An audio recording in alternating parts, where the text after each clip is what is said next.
जहां चरने वाले जानवर होते हैं वहां शिकारी भी होते हैं। जितने मांसाहारी जानवर इस छोटी घास वाले मैदान में शिकार करते हैं उतने अफ्रीका में और कहीं भी नहीं करते। और खासकर शेरों के लिए तो इस वक्त ये मैदान स्वर्ग से कम नहीं होता।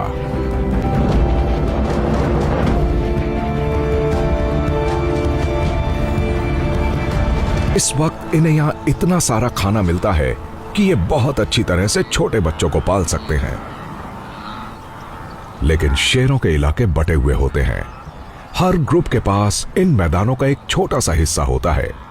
वो सिर्फ उन्हीं जानवरों का शिकार कर सकते हैं जो उनके इलाके में आ जाएं। तो अपने बच्चों की एक अच्छी शुरुआत के लिए इन्हें उस मौके का पूरा फायदा उठाना पड़ता है जब वो इनके इलाके में हो। जब एक बड़ा झुंड आगे बढ़ जाता है तो शेर उनके साथ नहीं जा सकते और इस तरह के ग्रुप्स को एक कड़े इम्तिहान का सामना करना पड़ता है। इसके बाद जो होता है वो शेर की जिंदगी का एक ऐसा हिस्सा है जो शायद ही कभी देखने को मिले। मई के महीने में इन मैदानों को पानी देने वाली बारिश उत्तर की तरफ चली जाती है और उसके साथ ही ये बड़े झुंड ताजा घास के मैदानों की तलाश में निकल पड़ते हैं। विल्डबीस्ट मौसम के हिसाब से इस कदर ढले होते हैं कि उन्हें 30 मील दूर से बादलों की गरज सुनाई दे जाती है और वो गीली मिट्टी की उस खुशबू के पीछे चल पड़ते हैं जो उन्हें ताजा घास का पता बताती है। विल्डबीस्ट शेरों की तरह नहीं होते। वो खाने की तलाश में कहीं भी जा सकते हैं। ये छोटा बच्चा 7 महीने का लंबा सफर शुरू करने वाला है। इनके जाने के बाद बिना बारिश के ये मैदान सूखकर खत्म हो जाते हैं। कुछ हफ्तों में ये छोटी घास वाले मैदान मुरझाना शुरू हो जाते हैं और कुछ महीने बाद तो ये पहचान में भी नहीं आते। चराई करने वाले 90% जानवर चले जाते हैं। एक भी विल्डबीस्ट नहीं रह जाता। अगस्त में जब यहां गिने चुने जानवर बचते हैं तो शेरों की हालत खराब होने लगती है। इन मैदानों के दक्षिणी छोर को उंडूटू कहते हैं। अब जब तक चराई करने वाले जानवरों के झुंड वापस नहीं आते तब तक यहां रहने वाले शेरों के परिवारों के लिए जिंदा रहना बहुत मुश्किल हो जाता है। यहां रहने वाले शेरों के इस परिवार में 4 शेरनियां और 7 बच्चे हैं जिन्हें अभी से खाना और पानी मिलना मुश्किल हो गया है। सबसे छोटा बच्चा कमजोर है और उसका वजन भी बहुत कम है। उंडूटू के शेरों के इस परिवार के चारों तरफ दूसरे शेरों का इलाका है। ऐसे में उन्हें यहां जो भी मिल जाए उसका पूरा फायदा उठाना पड़ेगा। लेकिन यहां इतना खाना नहीं है जो सबके लिए काफी हो। यह बच्चा सिर्फ भूखा ही नहीं बल्कि बीमार भी है। आज सुबह इस परिवार के सदस्य एक ऐसे जंगल की तरफ जा रहे हैं जहां छुपने की जगह और शिकार के लिए जानवर यहां से ज्यादा हैं।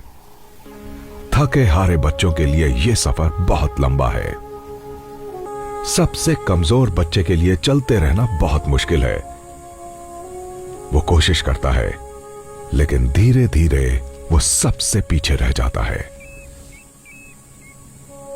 यहां की दुनिया बड़ी बेरहम है। शेरनियां उसका इंतजार नहीं कर सकती। अगर उन्होंने जल्द ही शिकार करके नहीं खाया तो वो भी कमजोर हो जाएंगी और उसके बाद इनमें से किसी के लिए कोई उम्मीद नहीं बचेगी। साल के इन दिनों में वॉर्थॉग्स एक कीमती शिकार है। बच्चों की जिंदगी इसी शिकार पर निर्भर करती है। जब एक शेरनी धीरे धीरे आगे बढ़ती है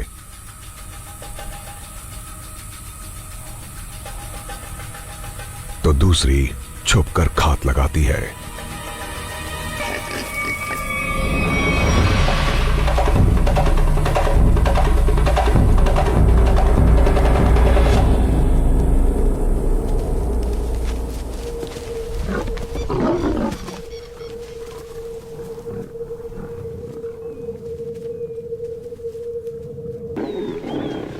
उन्हें आखिरी शिकार किए हुए काफी वक्त हो चुका है, इसलिए पूरा का पूरा परिवार शिकार पर टूट पड़ता है, सिर्फ एक को छोड़कर।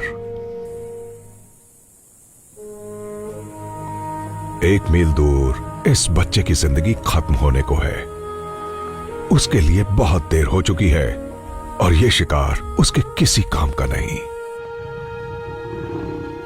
1 साल से भी छोटे ये बच्चे अभी भी पूरी तरह से शेरनियों के भरोसे ही हैं। जिंदा रहने के लिए उन्हें लगातार कोशिश करती रहनी होगी। इस सूखे मौसम में सिर्फ 3 महीनों में उंडूटू के परिवार में अब सिर्फ 6 बच्चे बचे हैं।